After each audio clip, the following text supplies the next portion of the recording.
تلنگانہ اردو اکادمی کے ناظم ڈائریکٹر محمد صفی اللہ نے متاثرہ خاندانوں کے بارے میں تضحیکامیز بیان دیا۔ یہ بیان سعودی عرب میں بس حادثے میں ہلاک ہونے والے افراد کے خاندانوں کے حوالے سے تھا۔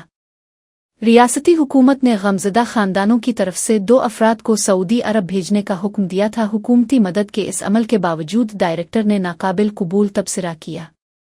محمد صفی اللہ نے کہا کہ کیا جلی ہوئی لاشیں دیکھنے کے لیے سعودی عرب تک جانا ضروری ہے؟ ان کے اس بیان کو متاثرہ خاندانوں کی ذلت اور توہین کے طور پر دیکھا جا رہا ہے۔ اس تضحیک آمیز گفتگو پر لوگوں اور سیاسی حلقوں میں شدید رد عمل پایا جا رہا ہے۔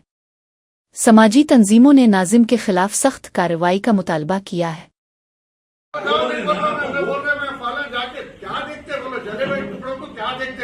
جلے ہوئے